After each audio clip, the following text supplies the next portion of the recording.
सबसे पहले तो टोंक की ऐतिहासिक रैली के अंदर बजरी माफिया के खिलाफ हल्ला बोल कार्यक्रम में 2-3 जोरदार जयकारों से मेरी बात शुरू करूंगा। जय बोले मिर्चा जी महाराज की, जय बोले देवनारायण भगवान की, जय बोले केदारनाथ जी महाराज की, जय बोले रामसा पीर की। उपस्थित भोपालगढ़ के विधायक और हमेशा विधानसभा के अंदर शोषित पीड़ित और किसान की बात रखने वाले भाई पुखराज जी गर्ग, खींवसर के विधायक और छोटे भाई नारायण बेनीवाल, मेड़ता की विधायक इंदिरा जी बावरी, भाई युवा मोर्चा के हमारे आरएलपी के भाई रणदीप, सारे जिला अध्यक्ष पार्टी के महासचिव,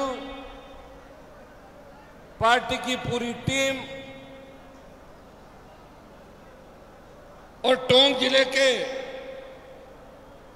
जिला अध्यक्ष के रूप में लंबे समय से काम कर रहे भाई राजेंद्र पराणा, सत्ताराम जी, अग्रिम पंक्ति में नाम लेता जाऊं, उदयलाल जी डांगी, छुट्टन यादव, मनीष जी और सारी जिला अध्यक्ष तमाम, हमारे अजमेर से लेके सीकर से लेके तमाम जो जिलों के अध्यक्ष, पूरा आरएलपी का पूरा पार्टी परिवार, चूंकि नाम लेने में समय बहुत बीत जाएगा और हमें अगले पड़ाव की तैयारी करनी है, क्योंकि बजरी को लेके 9 के लगभग बड़े प्रदर्शन और रैलियां राजस्थान के अंदर करी और मैं चाहता हूं कि टोंक की रैली के बाद इसका समापन करें, यार पार की लड़ाई की अंतिम रैली हो, ऐसी मेरी इच्छा है। इसलिए कहना चाहूंगा सम्मानित मंच, सारे मेरे प्रवक्ता, छोटे भाई और उपस्थित हजारों की तादाद में मौजूद बुजुर्गों, नौजवान साथियों, उपस्थित मातृशक्ति और मेरे भाइयों, सबसे पहले तो मैं आपको धन्यवाद दूंगा कि टोंक के अंदर आपने 3-4 दिन की मेहनत के अंदर ऐतिहासिक कार्यक्रम का आयोजन किया और मुझे पूरा भरोसा था कि टोंक की रैली ऐतिहासिक होगी। यह हल्ला बोल प्रदर्शन है, कांग्रेस बीजेपी गलतफहमी में नहीं रहे। अगर हम रैली करना चाहेंगे तो इससे 10 गुना रैली भी टोंक की धरती पर कर सकते हैं। यह हमारा हल्ला बोल प्रदर्शन का कार्यक्रम था, जो मात्र 4 दिनों की मेहनत के अंदर छोटे भाइयों ने, मेरे विधायकों ने और पार्टी के तमाम नेताओं ने अपने दम पे आपके बीच अपनी उपस्थिति दर्ज कराई और आप सब ने दोनों हाथों से आशीर्वाद दिया। चूंकि 17 जून को रैली होनी थी, लेकिन बिफरजोय की वजह से मुझे आपकी चिंता थी। रैली से ज्यादा मेरे लिए आपकी जान माल और सुख से ज्यादा जरूरी है, इसलिए मैंने उस रैली को स्थगित किया था। और तब बीच में जब बजरी माफिया ने शंकर मीणा की निर्मम हत्या की, उस समय हनुमान बेनीवाल आपके बीच आया था। शंकर का भाई पिंटू अभी मेरे साथ ही था, लगातार मेरे संपर्क में। मैं पिंटू और उसके परिवार को आश्वस्त करना चाहता हूं कि 11-12 मुलजिम पकड़े गए हैं, इसमें कुछ पुलिसकर्मी भी संदिग्ध है। जो संदिग्ध है, जितने भी मुलजिम हैं, अगर अपराधियों के साथ किसी ने चाय पी, फोटो भी खिंचाई और बात भी करी वो तमाम सलाखों के पीछे होंगे, ये मैं विश्वास आपको दिलाता हूं। आर्थिक मुआवजे की बात थी, मैंने पहले ही आते ही पूछ लिया था। अभी तक 4 लाख से थोड़ा सा पैसा ज्यादा पहुंचा है। मैं आश्वस्त करता हूं कि आने वाले 2, 3, 4 दिन के अंदर जो 50 लाख की बात करी थी, वो सारा पैसा पिंटू को और शंकर के परिवार को सरकार पहुंचा देगी। संविदा पर नौकरी सहित पूरी जांच की मांग करी, नके हटवाए, लेकिन मुझे कोई कह रहा था कि 5-7 दिन तो ठीक चला मामला, लेकिन टोंक में तो बजरी का जो खेल है, इसलिए हर अधिकारी टोंक जाना चाहता है। मैं लोगों को कहता हूं कि आप नागौर चल लो, नहीं वहां पे है जो पोपो भाई का राज्य है, वहां मैं बैठा हूं। या तो वहां जेल में जाना पड़ता है और या बर्खास्त होकर घर जाना पड़ता है, 2 ही जगह है वहां पे। ये मेरे जो भाई पुलिस के और कुछ लोग वहां गए टोंक के, एक बार अपना सारा चेकअप करवा के उसके बाद नागौर के थाने तहसील और जहां भी ज्वाइन करे, ज्वाइन करने से पहले ध्यान रखना, चुनाव आ रहे हैं, मेरे राडार पे रहोगे, मेरी निगरानी पे रहोगे। खा के चले भी गए तो वापिस निकलवा दूंगा जितना खाया, इस बात का ध्यान रखना आप सब लोग। मुझे बड़ी पीड़ा हुई कि सरकार ने कह दिया बरसात हो गई, प्रशासन ने कहते नदी नहीं खोदोगे, नदी को 20 फुट 30 फुट तक खोद दिया। ड्रोन सर्वे हुआ, इनके खिलाफ एफआईआर लॉन्च हुई, रिया में मुकदमे दर्ज हुए, बाड़मेर में मुकदमे दर्ज हुए। बद्री का जो मेन माफिया है, उसका पार्टनर है, उसके खिलाफ ये हत्या का मुकदमा दर्ज हुआ। मैं आपको विश्वास दिलाता हूं, बद्री माफिया छोटा आदमी नहीं है, लेकिन हमसे बड़ा भी नहीं है। लोकतंत्र के अंदर अगर सबसे बड़ी ताकत है वो जनता की ताकत है, और हनुमान बेनीवाल जनता की ताकत से जीत के लोकसभा के अंदर गया है। पार्टी बना के इस देश में संदेश दिया। और तो और आप अखबार के अंदर ये भी पढ़ते होंगे कि एनडीए भी पीछे घूम रही है और यूपीए भी पीछे घूम रही है, लेकिन मैं दोनों के साथ नहीं हूं, अकेला लड़ाई लड़ रहा हूं। ये चीज भी आप लोगों ने देखी होगी। भाइयों, गठबंधन जनता के विश्वास के साथ आप धोखा नहीं करेंगे। जो कमिटमेंट आपके बीच किया, उस कमिटमेंट को पूरा करने का प्रयास करेंगे। मुझे अच्छी तरह याद है कि वसुंधरा के समय 16 के अंदर, यहाँ जाकिर भाई भी बैठे होंगे और लोग भी बैठे होंगे, 16 के अंदर किस तरह निर्दोष किसान के बेटों को, जिस समाज की वसुंधरा अपने आप को बहू कहती थी, उस समाज के बच्चों को रावला गड़साना और 16 के अंदर पानी की मांग कर बच्चों को गोलियों से भून दिया। याद करो भाइयों, वही वसुंधरा है और वही भारतीय जनता पार्टी है। मैं धन्यवाद दूंगा टोंक के मेरे नौजवानों को, ये डरते नहीं है, ये मैंने देख लिया। उसमें नदी में बैठा था रात भर, अरे हमसे तो ज्यादा महिलाएं मजबूत है कि हजारों की तादाद के अंदर मातृशक्ति वहां बैठी थी कि शंकर के परिवार को न्याय जब तक नहीं मिलेगा हम यहां से नहीं जाएंगे। भाइयों, अगर लड़ाई लड़ना सीखें तो टोंक से लड़ना सीखना चाहिए लोगों को।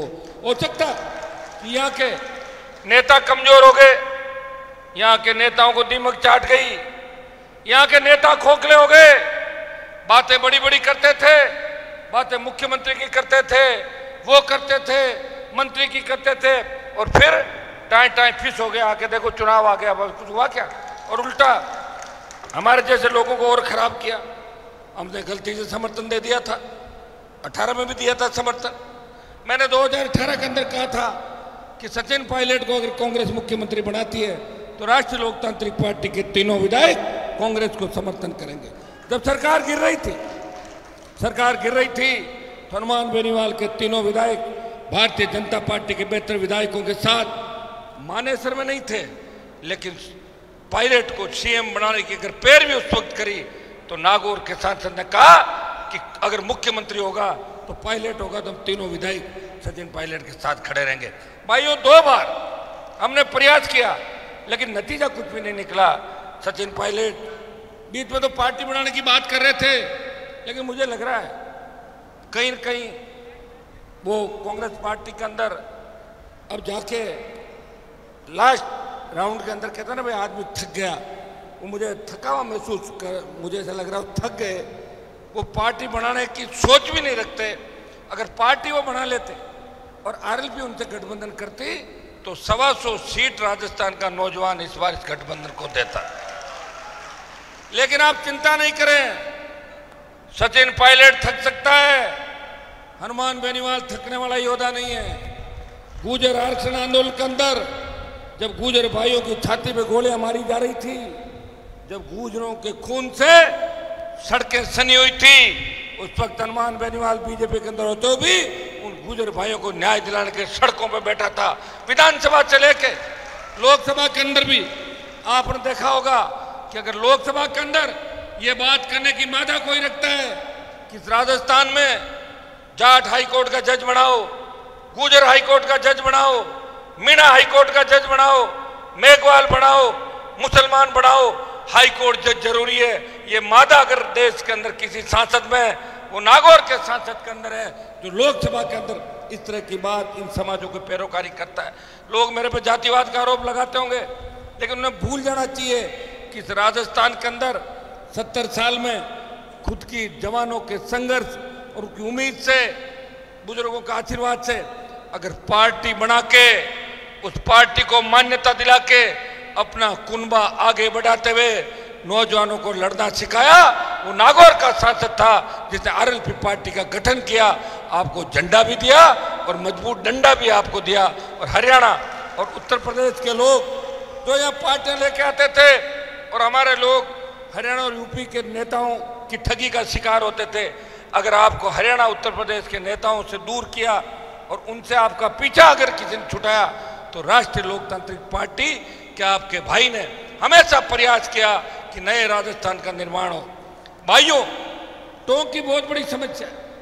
बिसलपुर जो टोंक का है, जयपुर पानी पी रहा है, लंबे समय से दूसरे लोग पानी पी रहे हैं, लेकिन बिसलपुर बांध के ओवरफ्लो पानी को टोरडी व घरेड़ा बांध में डालने की जो मांग लंबे समय से चल रही है, मैं आपको विश्वास दिलाता हूं, इस बार जब लोकसभा का सत्र होगा और विधानसभा का जो सत्र चल रहा है, मेरे तीनों पार्टी के विधायक बैठे हैं, इस मामले को पुरजोर तरीके से विधानसभा के अंदर भी उठाएंगे और पार्लियामेंट के अंदर भी इस बात को उठाएंगे। भाइयों, ईस्टर्न कैनाल, ईआरसीपी, चुनाव के समय कांग्रेस और भारतीय जनता पार्टी दोनों को ईआरसीपी याद आ गई। दिल्ली में बैठे बीजेपी के मंत्री कहते हैं कि ईआरसीपी राजस्थान इसको करेगा, और राजस्थान गवर्नमेंट कहती है कि दिल्ली वाले रोक लगा के बैठे हैं। इस ईआरसीपी को राष्ट्रीय परियोजना घोषित करने के लिए 13 जिले, अगर सबसे ज्यादा लोकसभा में किसी ने प्रयास किया तो नागौर के सांसद ने 1 दर्जन बार इस ईआरसीपी को राष्ट्रीय परियोजना घोषित करने की बात करी। मैं विश्वास दिलाता हूं ईआरसीपी को लेके भी पूर्वी राजस्थान से बड़े आंदोलन का बिगुल बजाएंगे, और जब लोकसभा का सत्र चलेगा तो ईआरसीपी के मुद्दे की गूंज भी पूरा देश सुनेगा, ये मैं आपको विश्वास दिलाता हूं। भाइयों,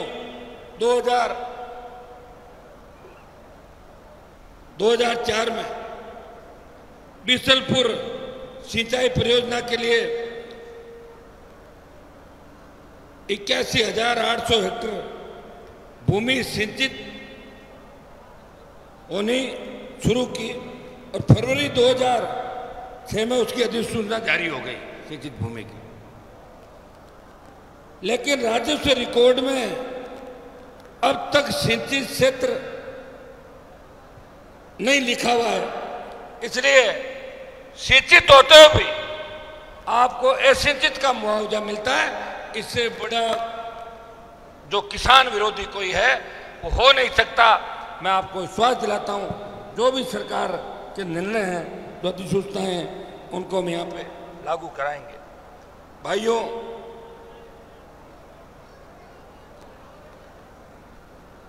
मुझे टोंक के अंदर लोगों ने बताया कि साहब यहाँ का सिस्टम फेल हो गया। मैंने कहा मुझे तो पूरा पता है, टोंक से ही तो लड़ाई की शुरुआत हुई थी। टोंक से जो एमएलए जीत के गए उनके साथ हमारे जैसे लोग हो गए, लेकिन जब वो खुद ही पीछे हट गए हम क्या कर सकते हैं। लेकिन आपको विश्वास दिलाता हूं, आने वाला समय आपका है, आपको चिंता करने की आवश्यकता नहीं है।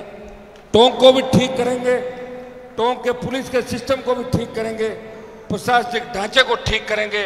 जो भ्रष्टाचार, अखंड भ्रष्टाचार के अंदर टोंक का प्रशासन डूबा हुआ है, मैं आपको विश्वास दिलाता हूं कि टोंक के अंदर भी आपका खुद का राज आएगा। इतना विश्वास टोंक की धरती से मैं आपको दिलाना चाहता हूं। भाइयों, टोंक की बात करें या राजस्थान की बात करें, 2 दिन पहले आपने देखा कि शिक्षा के मंदिर, इस राजस्थान के सबसे बड़े दूसरे नंबर के विश्वविद्यालय जयनारायण व्यास विश्वविद्यालय के अंदर एक दलित बालिका के साथ गैंग रेप की घटना घटित होती है। भारतीय जनता पार्टी हर मुद्दे को उठाती है। मेरे प्रधान राजू राम खोजा है, जो किस तरह पुलिस से उलझते हुए आपने को गिरफ्तारी भी दी, और राजस्थान की विधानसभा में क्योंतर के विधायक ने मामला उठाया और मेरे दोनों दलित विधायकों ने तख्ती लेके बेल में घुस गए और बहुत देर तक जद्दोजहद के बाद ये लोग बाहर गए। अगर दलितों के ऊपर अत्याचार का मामला भी कोई उठाता है, चाहे थानागाजी की रेप पीड़िता का मामला हो, दौसा के रेलवे स्टेशन पे अगर पुलिस झूठा मुकदमा दर्ज करती है, वो नागौर का सांसद है जो दलितों के लिए थानागाजी की रेप पीड़िता को न्याय दिलाने की बात करता है। खाजूवाला के अंदर जब मेघवाल बच्ची के साथ रेप की घटना होती है, वो नागौर का सांसद है। बाड़मेर में जब मासूम दलित बालिका की रेप के बाद हत्या होती है, वो नागौर का सांसद है।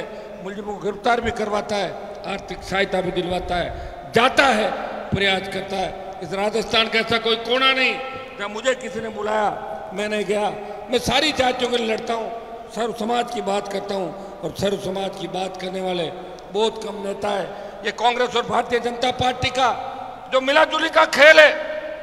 आप देखिए, अशोक गहलोत ने बयान दिया कि अगर वसुंधरा नहीं होती और कैलाश मेघवाल नहीं होते तो मैं सीएम नहीं होता, मेरी सरकार गिर जाती। इससे ज्यादा मिला जुली का खेल क्या हो सकता बताओ। 2009 में जब मैंने आरोप लगाए थे, तब लोगों ने कहा था कि हनुमान जी को क्या हो गया, ऐसा कभी हो सकता है? अब इस बात की पुष्टि हुई 15 साल बाद कि गहलोत वसुंधरा एक है। ये भ्रष्टाचार और गैंगवार की घटनाएं जो राजस्थान के अंदर बढ़ी, हमारा शांत राजस्थान 23वें नंबर से अगर 1 नंबर पाया, उसके लिए कोई जिम्मेदार है? वसुंधरा गहलोत का गठबंधन जिम्मेदार है। माफिया राज अगर पनपा राजस्थान के अंदर, भूमाफिया, शराब माफिया, पर्यटन माफिया, और अगर बद्री माफिया की गोद में कोई बैठा है तो पहले वसुंधरा और अशोक गहलोत की सरकार बद्री माफिया की गोद के अंदर बैठी है।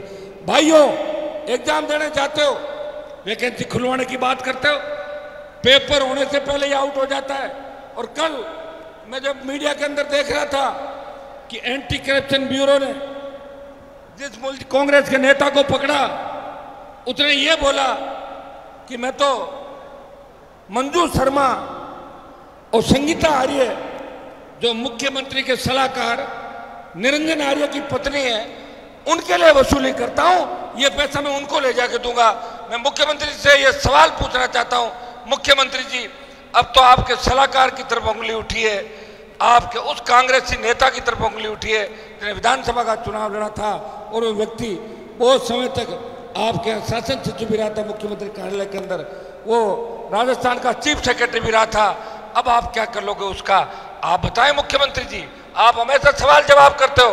मैं आपसे सवाल पूछता हूं कि निरंजन आर्य की पत्नी पे अगर भ्रष्टाचार का आरोप लगे, इसकी जांच कौन करेगा?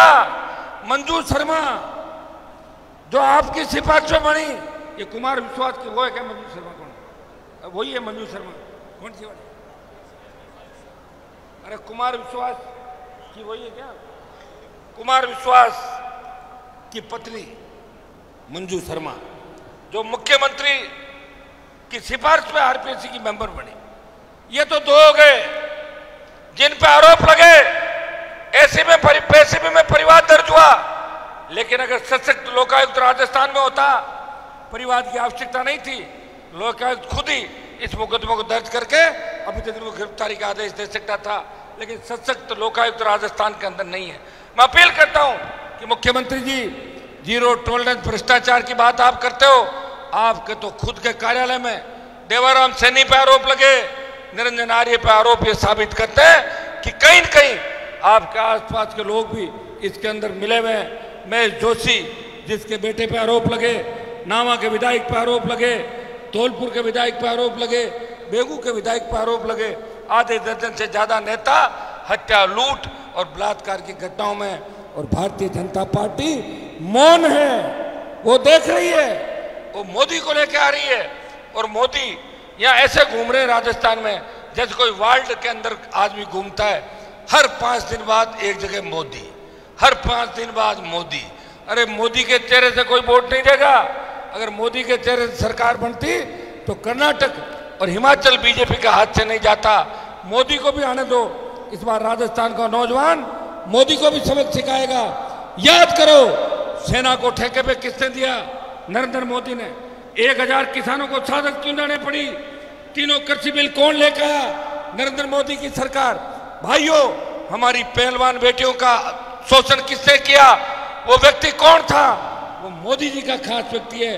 वो भारतीय जनता पार्टी का बड़ा नेता है। जंतर मंतर पे पहलवान बेटियों को न्याय दिलाने के लिए देश का सबसे पहला सांसद गया, वो नागौर का सांसद था, जिसने लोकसभा के नए भवन का बहिष्कार इसलिए किया कि मैं इसमें नहीं जाऊंगा उद्घाटन समारोह में, क्योंकि हमारी बेटियों को न्याय नहीं मिला।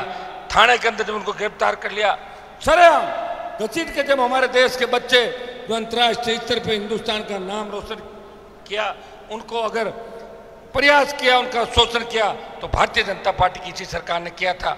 यूपीए राज के अंदर और बीजेपी के राज के अंदर एक फर्क मुझे जरूर नजर आ रहा है।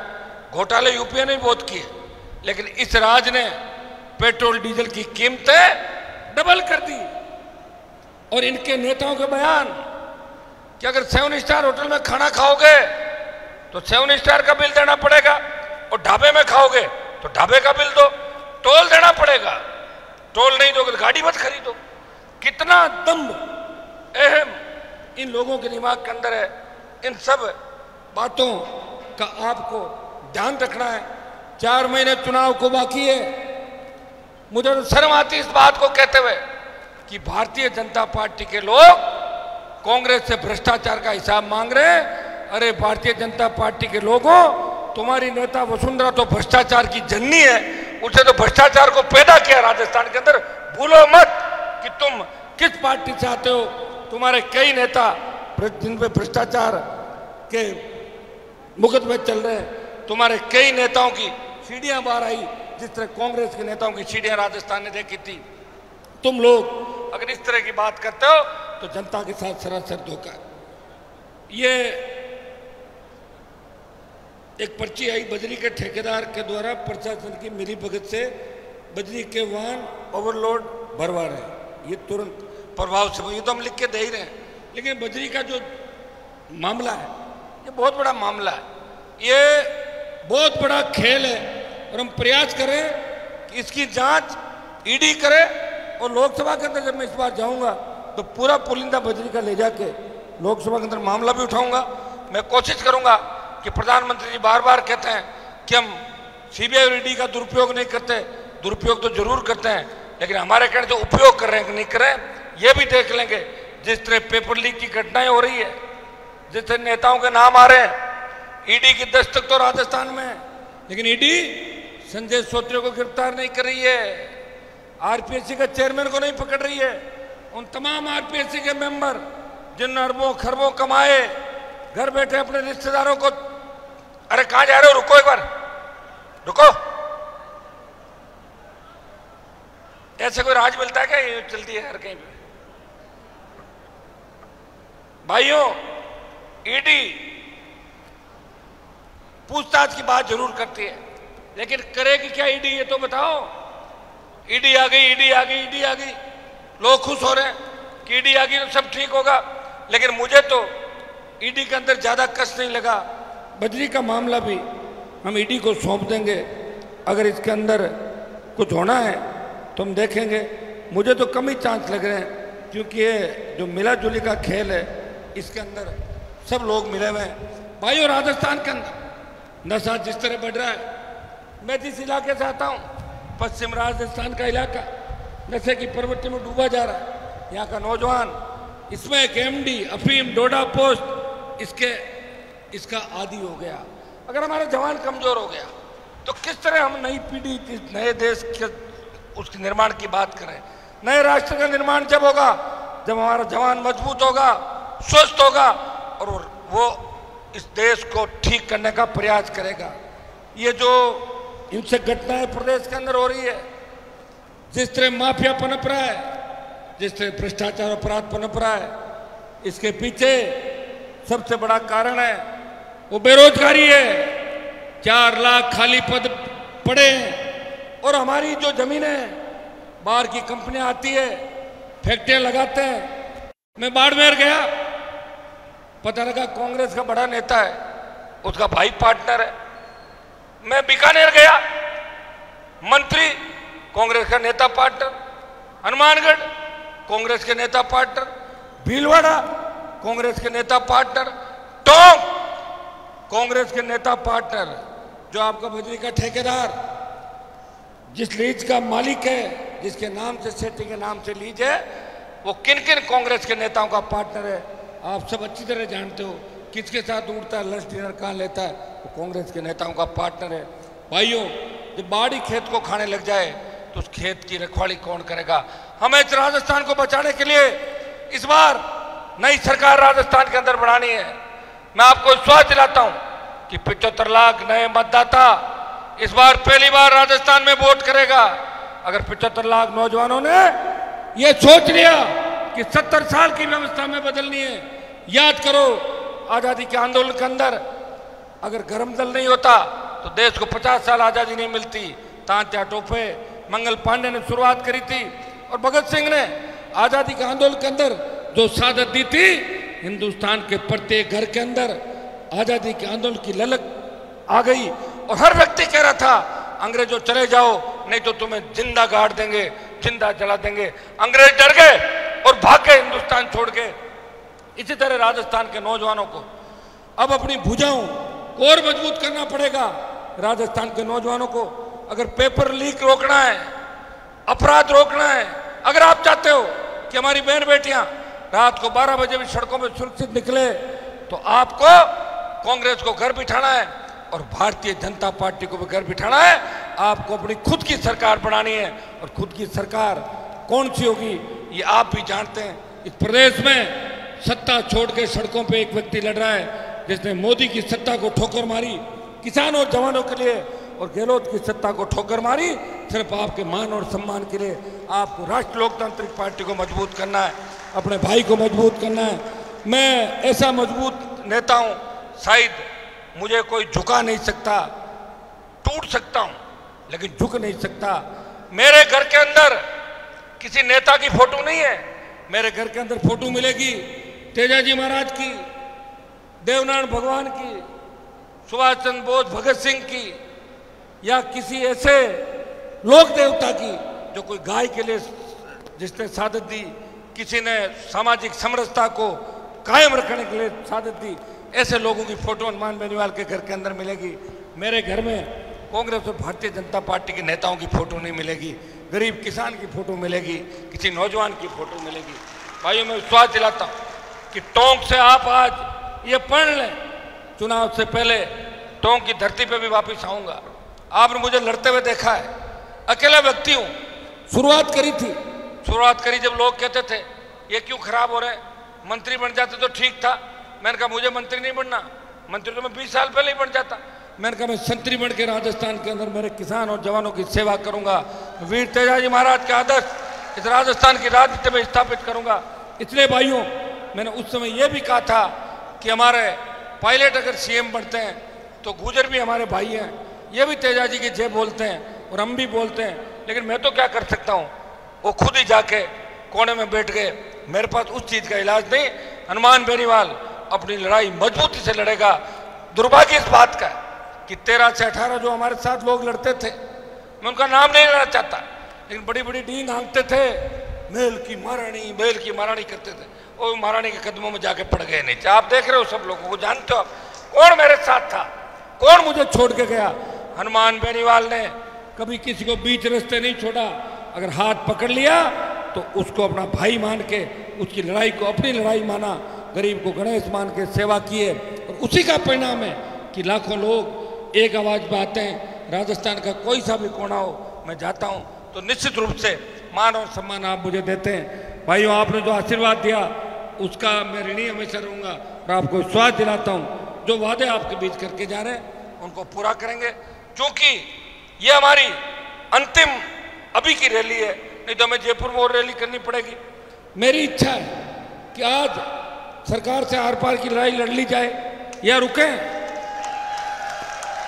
बताओ कि भाई टोंक के कलेक्टर के पास तो बिस्कुट या भुजिया मिल सकता है, आप ही जानते हो, ठीक है ना,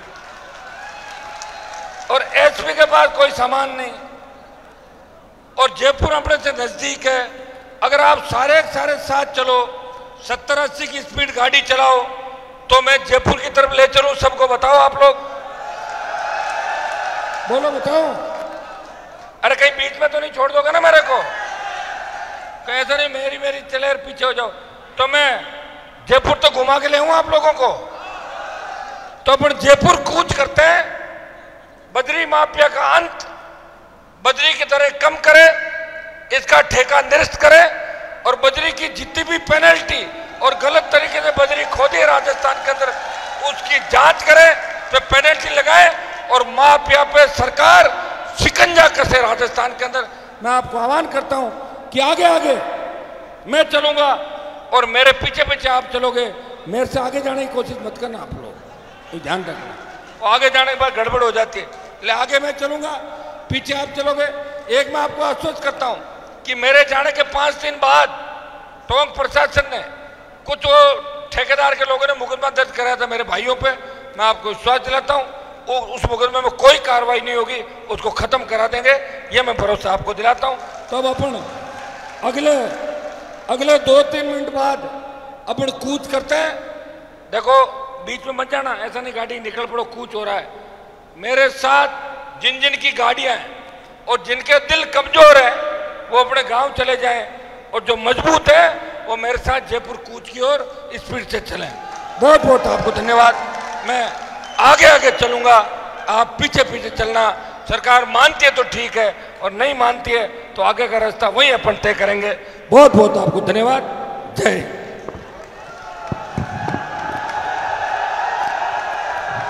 हनुमान बेनीवाल जिंदाबाद, हनुमान बेनीवाल जिंदाबाद। सब लोग अपनी अपनी गाड़ियों के साथ, सबसे आगे भाई साहब की गाड़ी रहेगी, उसके बाद सब लोग